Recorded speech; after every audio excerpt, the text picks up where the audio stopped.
this episode of Hubris Syndrome, E3 is over and it's time for a change of scenery.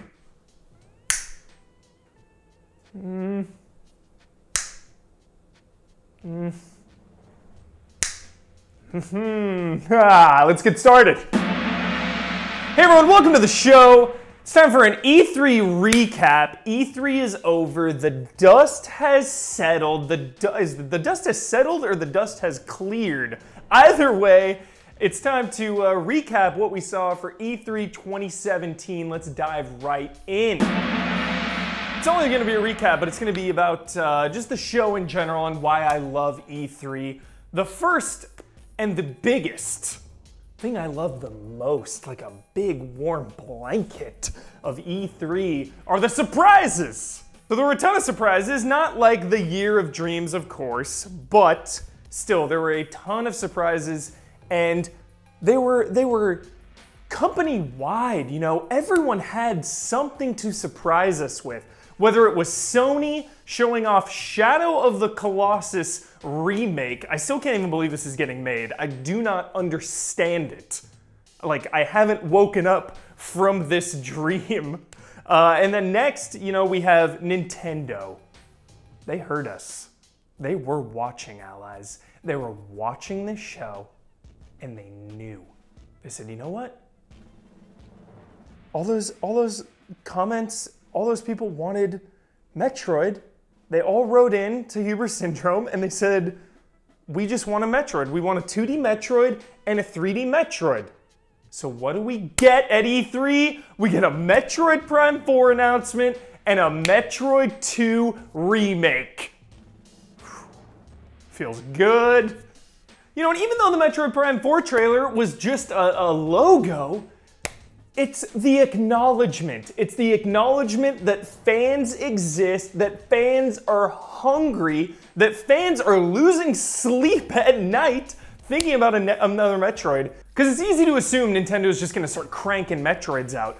But it's never a guarantee, you know? Making a game is a huge undertaking with a ton of money and a ton of people's lives on the line. Studios devote their entire lives to making a game, you know, for years. So for them to just come out and acknowledge and say, hey, we're making it, that's enough for me. I don't need to see a trailer for another year and a half, 2 years. Kind of like Shenmue 3. I'm waiting. It's cooking. There's no rush.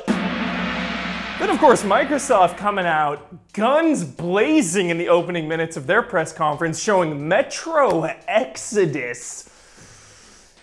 Yes. This was a pleasant surprise. We haven't seen Metro in a little while. They had Last Light was the most recent entry, and then they had the Metro Redux. So if you haven't had a chance to play Metro 2033 or Metro Last Light, the Redux is a nice remastered double pack. Check these games out. It's like survival horror, first-person shooter. They're awesome games, and this was just a nice treat and a really great special announcement at E3. And then, of course, possibly the biggest announcement, maybe even bigger than Metroid, you know, getting more buzz than Metroid, I would say, Beyond Good and Evil 2. This is a game we had been hearing about for years.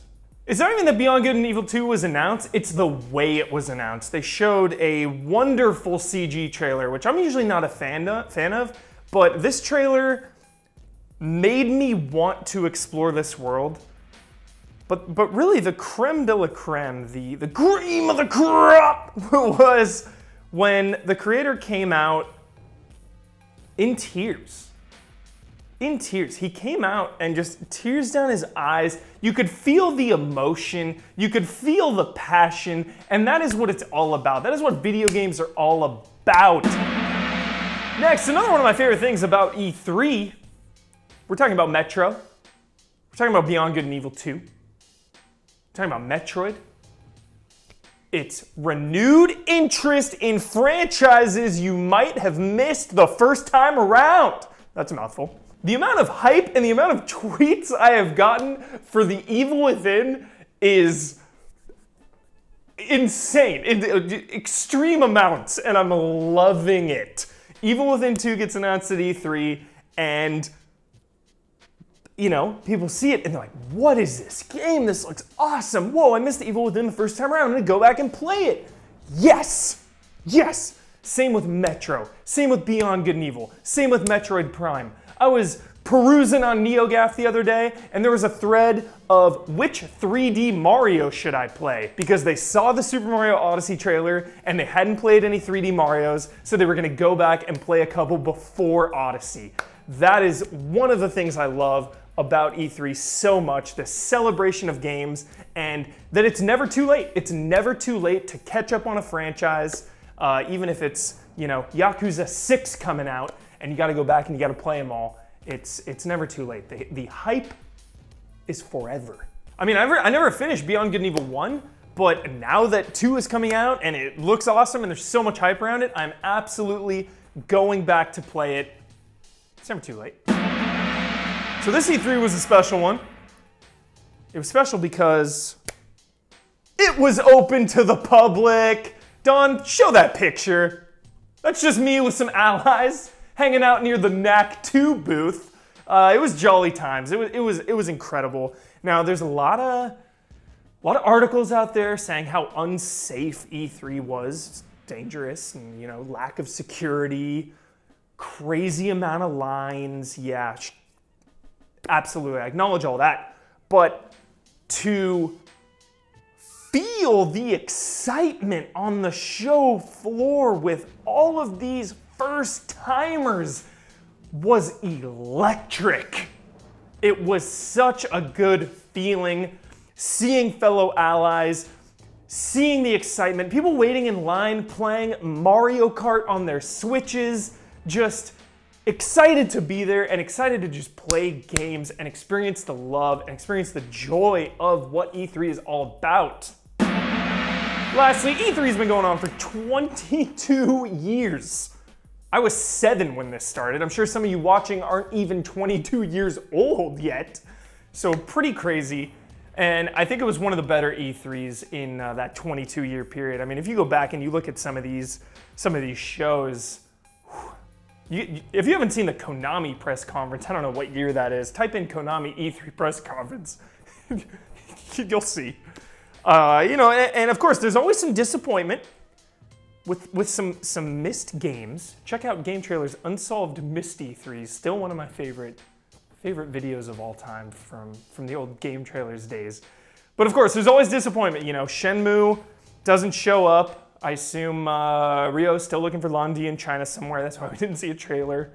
You know, Resident Evil 2 Remake didn't make an appearance, but we still got so many wonderful games and announcements. Metro and Mario and Beyond Good and Evil and Metroid and a slew of others. So it was just a wonderful E3 and a wonderful E3 to enjoy with the fans, the first timers. It just made the experience that much better.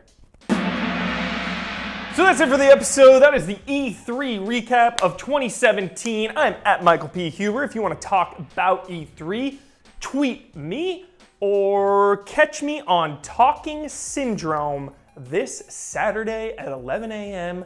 where we're just going to talk about E3 for 45 minutes probably, and what we loved, what we didn't love, what we want to see next year. We are Easy Allies. Follow us on Patreon or Twitch. We're on YouTube, all the social medias. Thank you so much for watching. Love and respect, and see you next week. It's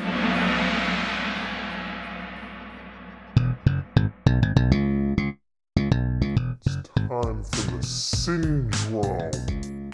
I think I've talked about this on Syndrome before, but I don't even care because it's on my head. No fate but what we make. Terminator 2, Judgment Day, one of the greatest action films of all time. Chalk it up. Mark your tweets. Draft your tweets. Send them to Brandon Jones. Don't send them to Jones. Don't do it. Don't do it.